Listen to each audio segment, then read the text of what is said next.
Sir. I'm doing well. I'm on it to your listeners. Well, first, let me ask you your briefing on the latest in Bawku. Has Yeah. there Uh, been a cessation of violence at least? Hello, can you come again? I was asking about your briefing on the latest in Bawku. How is Bawku? Well, Boko is a bit calm, but it has not completely turned to normalcy. The latest was a misunderstanding between the security agencies, the police particularly, and then the youth of the area, the Kusao traditional area. So, but with the intervention of the IGP and then the traditional council, that has called the youth to lay down their arms and cooperate with the state security. Things are returning to normal.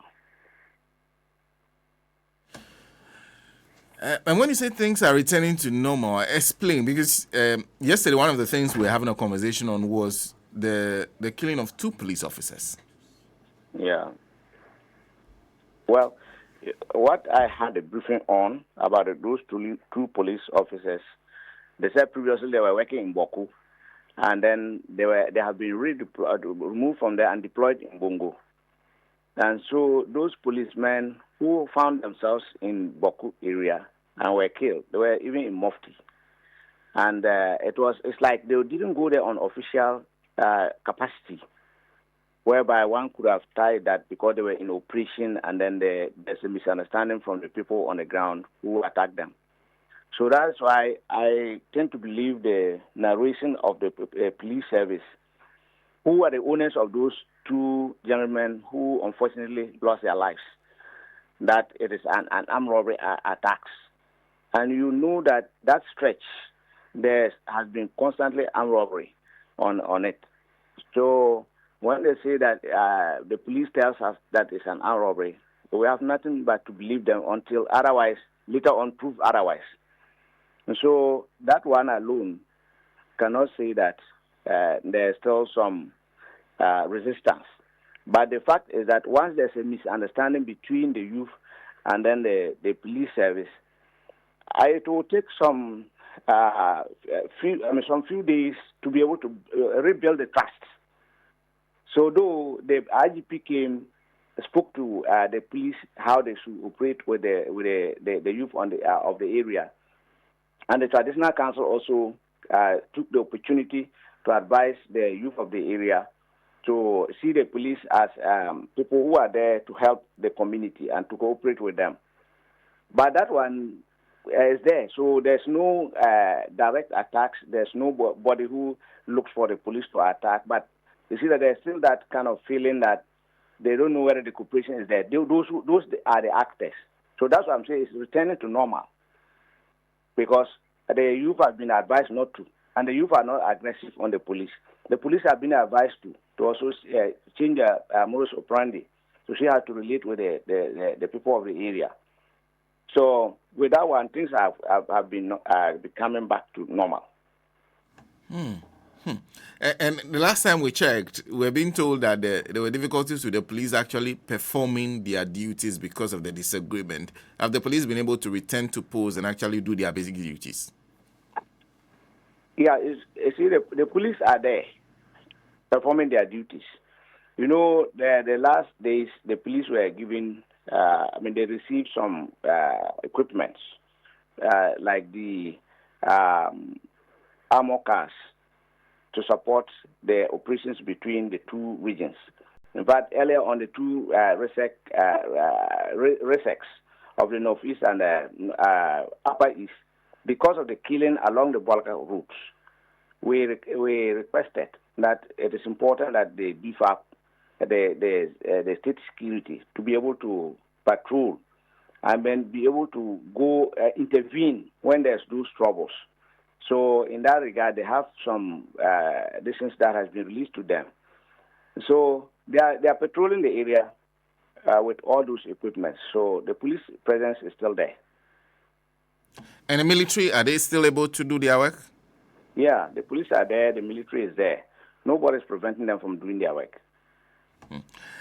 And then there's the problem, the issue of a resurgence of violence in Binduri. Has that been brought under control?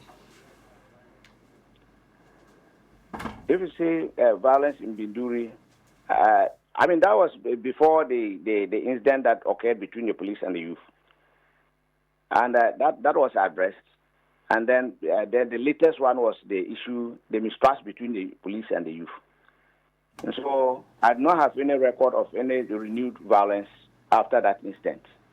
So I believe that how they were handled, they're under control. You know, these are things that happen, and a lot of engagements is happening behind the scenes to bring things to normal.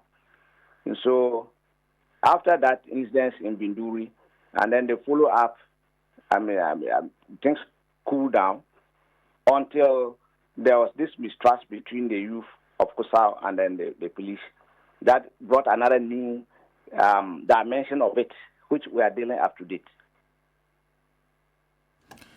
Okay. So at this point,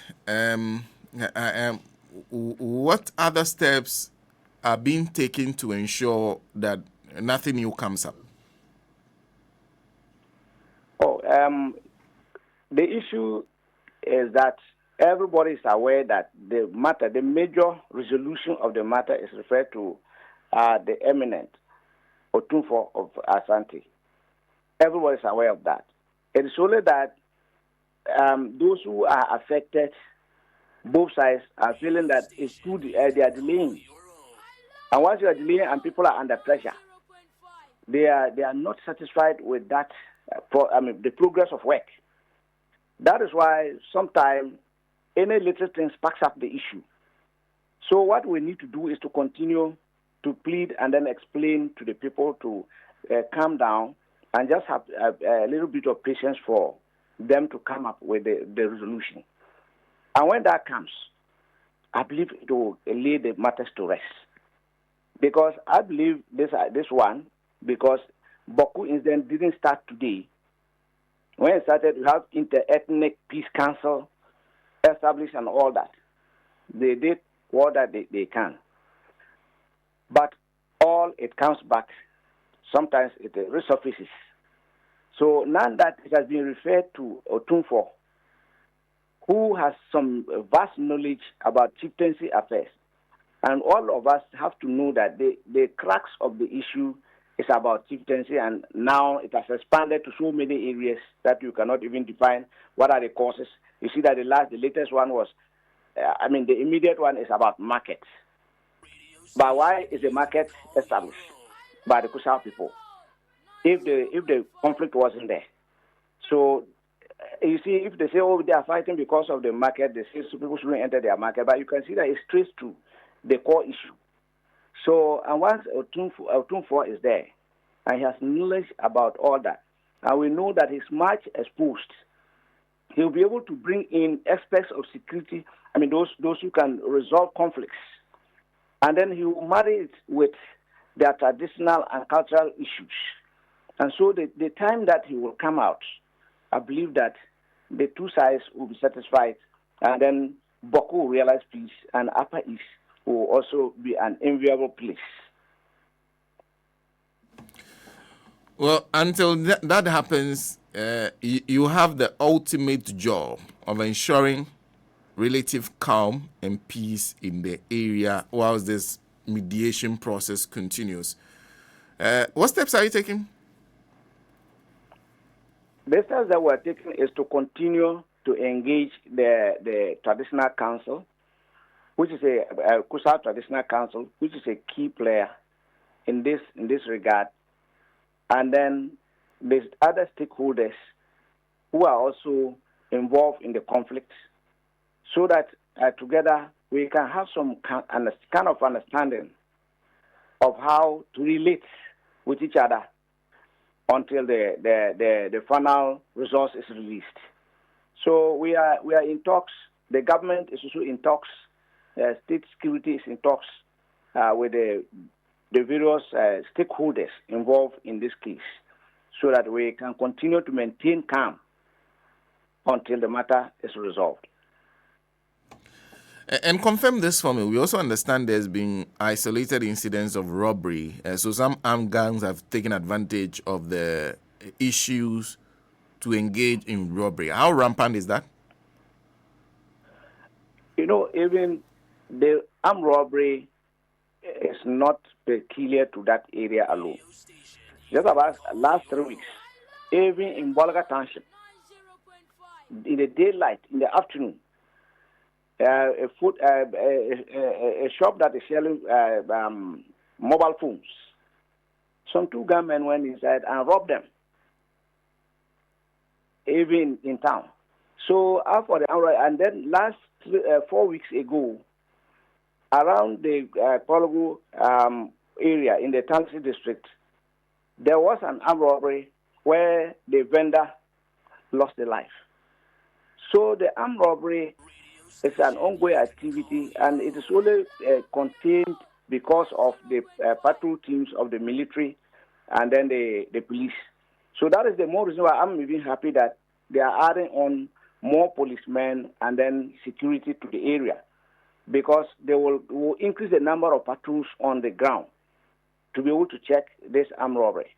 So people can decide to take advantage of any crack and come in. So we only need to heighten our security architecture and make sure that we respond to them appropriately. Now, let me take you back a few days, because we recall one of the most rampant news was that the residence of Honorable Mahama Yariga had been touched. Was that what happened? Yeah, that was in the heat. It was in the heat of the misunderstanding between the youth of the Kusau and then the police. I know that if the youth thought that the police or the police personnel are carrying out activities that they felt that it is not proper they should do, obviously the youth will see we, those who are in leadership position, as their spokespeople. They expect us to be able to intervene and let the police perform the duties in a manner that does not affect them. But once they felt affected negatively, I mean, they are bound to be angry with anybody they think has a link who could have done better in their context. So if out of that, people, though I have not been told, but I can read in between, that if as a result of that they are angry and they say, you are a spokesperson, and then we are not sleeping, and so therefore they will master your house. If you were around there, they would have come to tell you to come and intervene. And so if they got there and they didn't see the human being himself and they saw the walls, maybe they wanted to just register their protest. And so I cannot deny that there was those attempts. But I think it was out of the emotions. I think it was out of the feeling of the youth that maybe we, the leadership, are not doing much. That is why they felt also angry with us. Though they have lost, they thought that the police are not doing what they want. So the problem had been expecting that we, the leadership, should have come in to do something different. And if they didn't get that, so they ought to also be angry with us. I believe that it is the extension of anger or the mistrust between the police and the youth. Has this anger towards the leadership died down? Because reports on the ground says they had even declared the MPs persona non grata. They shouldn't come into town. Had this died down? When people are hurt, unless with time, they say time heals wounds. So if with time and engagements are going on, and they are seeing the positive attitude or they are seeing the interventions or whatever the leadership are doing, probably they might have had some impression. So if they are exposed to the other side, and then they see that, after all, yes, it was, we thought that it was this way, but no, actually that is not the case. Things naturally will fall in line. So we expect that within some few days, if there's that continuous engagement, and then things get back to normal, and people are not on each other's throat, these things will obviously die out. And one of the things we understand we're calling for is the arrest of a certain Seidu, is it Seidu Abagri? Has that come to your attention? Well, that one is not even it's not a news, current news. Even under the MPP era, when Seidu Abagri was made the chief and allegedly made the chief and brought in, that sparked up the issue. And so they kept on calling the youth of the Kusau and the traditional council, said they cannot have para chiefs in their area. And for that matter, they should remove him. So that one has been a long time call. And that even made His Excellency the President, on the 8th day after he has assumed work, to go and engage the overlord of Bawku, the Kusau Traditional Council, and then went to Nairi, and then now later on referred the matter to Asantehene. So the call for the removal of Seidu Abagri has been continuous. It has not stopped. So it is a continuous fancy. Everybody in Ghana is aware that there's a call that it should be removed. Two things. Clearly, if you look at the results of the elections, the Kusau people reposed trust in the NDC to perhaps try to stabilize the place and bring this matter to a certain conclusion and ensure that this violence is ended, that you will be impartial in dealing with this matter. The MPP are also accusing you of being one of the biggest problems because they said you politicized the matter when they were trying to deal with it. Well, how do you respond to these two? First, the trust reposed in you in the elections, and secondly, the MPP's accusations. I believe when you say trust repose in me, you are No, I mean the National Democratic Congress, yes. Exactly. So you have to be clear. Else, no, you are the regional rep of the government. That's why I'm saying. Issues and they relate to you in person. But if it's about the trust they repose in the NDC, people of Kusau, we are grateful to them. They give maximum support to NDC, equally like other areas. But theirs was extreme because of the sports of zeros in some polling stations. So that is unique in the region and unique in the nation, where you have some parties scoring zero. I mean, not a weaker party, but a strong party scoring zero. So it sends signals. That one is there. And that is the more reason why His Excellency John Dramani Mahama, the President of the Republic of Ghana, on the 8th day of assumption of office, went ahead to see to it that the matter is resolved. But because I believe that because of the age-long, the long period that the conflict existed, probably that might cause the delay of the Asantehene. We expected that by now Asantehene should have declared whatever is going to happen, so that we would have gone ahead to see what is happening. But if they say we are playing politics, what is politics about it? It is a fact that anytime, when Excellency John Mahama stated that anytime NDC is in the office, the Bawku conflict dies down. It's a reality. And whenever we are out of power, it comes up. That's a fact.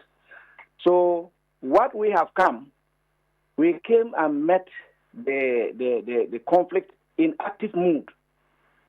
So that is why we are trying to ensure that we are able to bring it under control.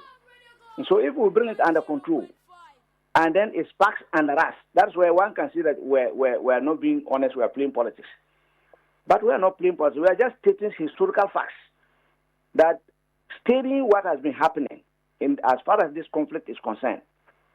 Anytime this political system is in place, the matter resurfaces. And then another time, if the other one is in place, there's calmness in the place. And we are not talking outside Ghana. All you, the media people, you are in Ghana. and you are aware that this is a hard fact that we stated. So what is politics about it? Stating facts means politics or what? So I don't believe it's politics. We are just simply stating facts that anytime our brothers are in power, they think it seems to come up. So we are assuring that when we come, as usual, we'll try and solve it. In fact, this time around, we want to resolve it in such a way that it should never resurface again, because we know the number of lives we have lost. We know the investments that we have lost. And so, there are still other people who might be thinking of coming to invest in the Bawku area and Upper East and Ghana. And when they see it on internet, I mean, there's conflict, it's chaos. So the Bawku conflict, I mean, it's a worry to every Ghanaian, and it affects every Ghanaian's life. And because of that, we are determined to make sure that we resolve the matter once and for all. Honorable, thank you. Thank you very much for speaking to us this morning. Thank you, my brother. Akamugri Donatus Atanga is a Pais Regional Minister joining us on the line for a conversation this morning on what is happening in the Bawku area. We'll also be taking you to Parliament and speak to one of the members who are leading the National Democratic Congress's front on defense and interior on this issue.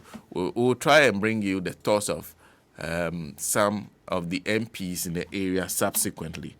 But in the meantime, let me remind you that to get ready for MTN Stands in Worship 2025 is bigger and better this year. You don't want to miss great performances from great artists like Tego Sisters, Moses Okay, Moses Okay. Okay, yeah, there's okay. There's okay on OJ. And a mouthful, Nasi, Gift Yourself, Better Revival Choir, and a host of other spirit-filled artists. In fact, MTN just convinced me to go there because of Better Revival Choir. Join us on Easter Sunday, April 20th, Grand Arena at 6 p.m. for an unforgettable night of heavenly worship. Gospel legends and fresh voices will take you on a musical journey through the decades, blending classic hits with modern favorites. Dress up and show up in your all-white attire and be prepared for a heavenly night. Let's come together to celebrate God's greatness at MTN Stands in Worship 2025. It will be heaven on earth experience. This event is strictly by invitation. Invite me. MTN, invite me. Let's go over the phone lines. We now have Honorable Peter Lanchini Tobu on the line. He is Deputy Ranking Member on the Defense and Interior Committee. Thank you very much for your time. Good morning to you. Stana, good morning. Just a bit of correction. Okay. I'm no longer in opposition. I'm not a Deputy Ranking Member. I'm the Vice Chairman. Oh, no. Oh, sorry. I sincerely apologize. That is fine. He's Vice Chairman.